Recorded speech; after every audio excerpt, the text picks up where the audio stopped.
I'll tell you something. I read Genesis 10:18.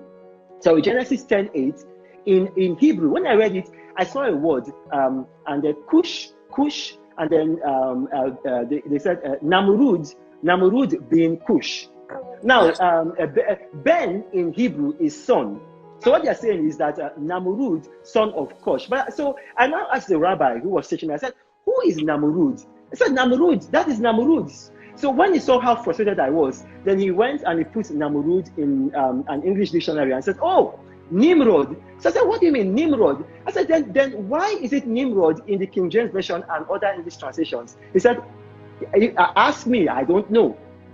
In original Hebrew, the name of Nimrod is actually Namrud, and it's the same name in Arabic. Now, who is the father of the Yoruba race in ancient folklore? Lamurudu. Lamurudu is the father of Oduduwa. Lamurudu.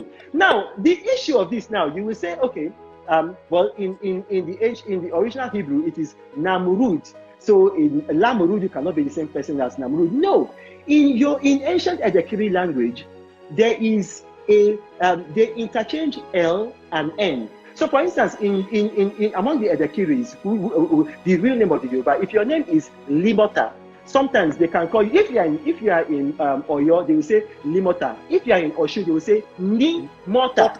My mother, that was my grandmother's name. So she was see? And Limota, and I used to wonder, how can you play? No, it's not. That's ancient Yoruba, or rather ancient Edekiri language. For instance, now in ancient Edekiri language, or to use the word Yoruba, if I want to say, I can say Kini Owi or Kilowi. Yes.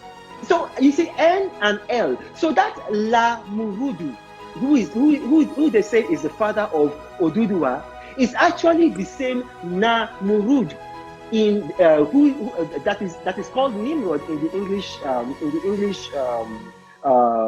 King James Version. Now, how do we know that is true? If you look at it, it says in Genesis chapter 10 verse 8 that Namrud is the son of Cush. And do you know the meaning of the word Cush? Ethiopia. No. Cush means black. Black, yes. Messages like these are one of the leading causes of murder in Nigeria. As funny as that may seem, if you stick with me to the end of this video, you're going to understand why I said that.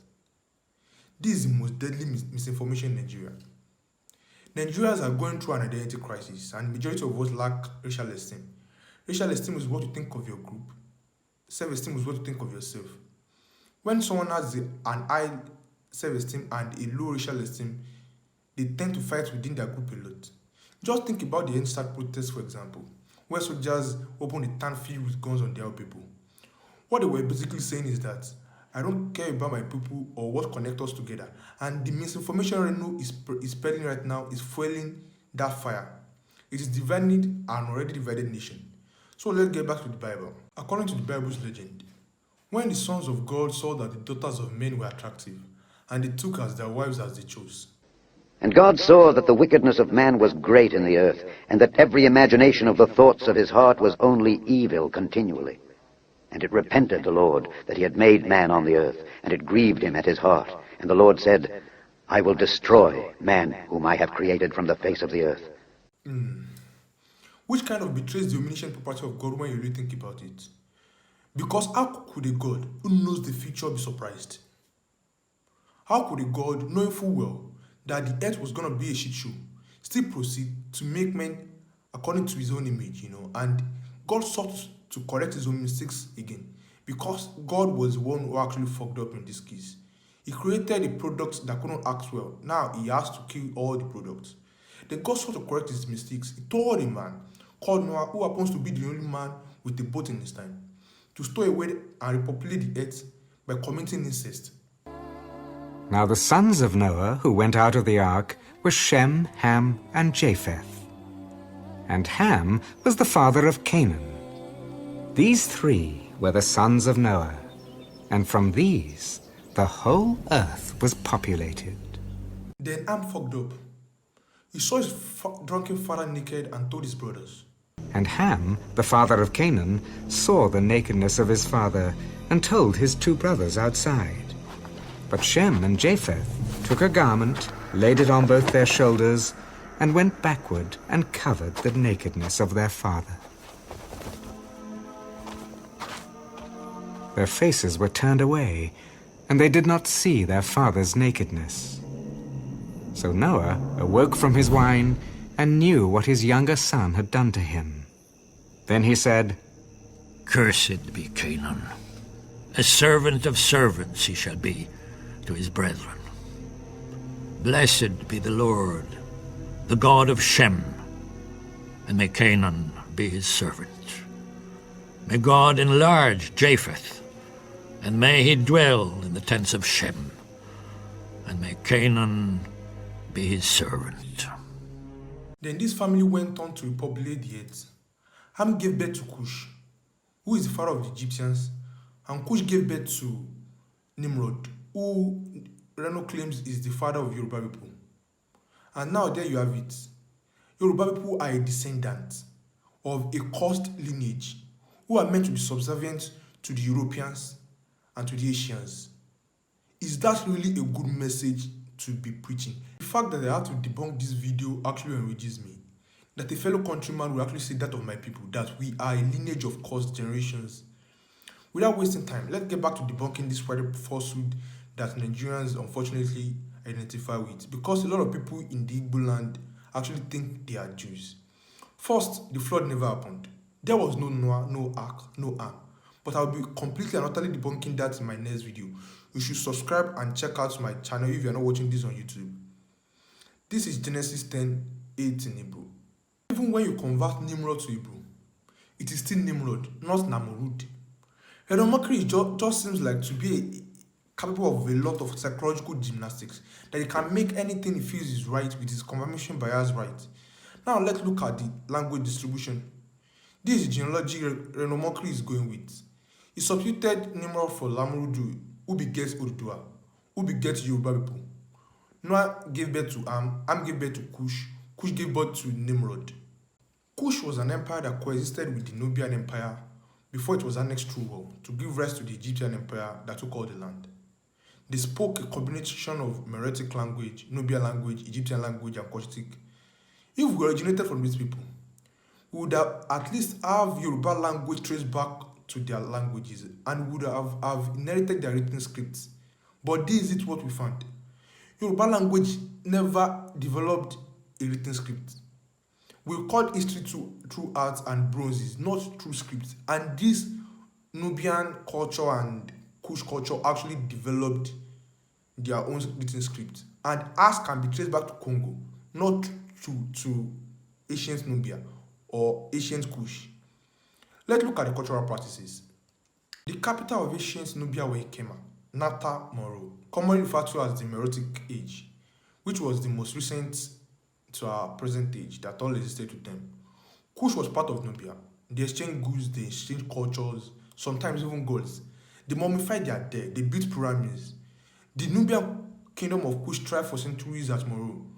Kush had its own dynastic leaders, trade systems, the adaptations of Egyptian religions, and even its own alphabet and languages. Compare that to the Yoruba people that didn't try to build pyramids. They worshipped a different kind of god entirely. They never developed their own script. They never tried to mummify the dead. If Yoruba people were descendants of ancient Kush, did they forget their way of life? Another thing is, the Bible didn't even indicate that Nimrod, that Reno thinks is Lamurudu, ever gave birth to a man called Odudua some thousands of years ago. And Cush begat Nimrod. He began to be a mighty one in the earth. He was a mighty hunter before the Lord. Wherefore it is said, even as Nimrod the mighty hunter before the Lord. And the beginning of his kingdom was Babel and Erech, and Akkad and Calneh in the land of Shinar. Out of that land went forth Asher and builded Nineveh, and the city of Rehoboth and Calah. And Reason between Nineveh and Calah, the same is a great city. All of these places are in modern-day Iraq. So why would Omokri want to commit an identity suicide? I think that is because he worships an unjust Asian and European god, who visit the iniquities of the parent of their children, from the fourth generation to the fourth generation. Nigerians are going through an identity crisis. The Northerners think they are Arab. Yoruba people think they are from Europe. The Igbo people think they are Jews. Not all of them, but the vast majority of them sees their culture as wrong, as evil, as something that they cannot identify with. And Reno is just one of these people, a victim of this situation. But is that really what is good for us? Seeing ourselves like we are a bunch of nobodies, meant to be slaves and subservient to the Europeans. Is that what is actually good for the world? Is that what is good for our culture? Without any proof, the desire to actually whitewash our own culture, our own history. There are a lot of men surrounding the life of Ududua and Lamrudu, but that doesn't validate their existence. Let's just say, for instance, that the common tale is correct. Lamrudu is father of Ududua. Ududua was born in 1100 CE. If you look it up online or check it up on Wikipedia, it is 1100 CE or AD, century or AD. Let's say Lamrudu, the father of Ududua, lived for 300 years. I'm just being generous. Like, let's just count backwards. 1,300 minus 300 actually puts Lamrudu's death in 800 CE. 800 CE. Lamrudu, the Omokri claims, is Nimrod. According to Genesis 10:10, the beginning of his kingdom was Babel, Erech, Akkad, and Calneh. In the land of Shinar, from the land he went into Assyria and built Nineveh, Rehoboth, Kala, and Resen. Between Nineveh and Kala, that is the great city. Let's pick a single city mentioned that still exists today. A single city, Nineveh. Nineveh existed in 6000 BCE. Nineveh was created in 6000 BCE, before Common Era, 6000 BCE, and was abandoned in 612 BCE after the Battle of Nineveh. The battle is conveniently dated at 613. You can actually look it up online. 613 and 611 BCE, before Common Era, with 612 being the most supported date.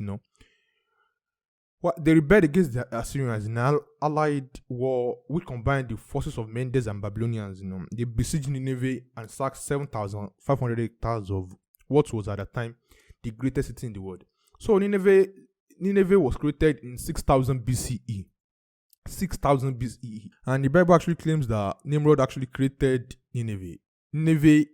And Nimrod is the father of, is the same as Lamrudu according to Reno Omokri. So Nimrod was alive in 6000 BC, in the year 6000 BCE. What does it actually require? That this guy was also the father of Ududua, who reigned in 1100 CE. This means that Nimrod called Lamrudu actually lived for 7,000 years. Just count backwards.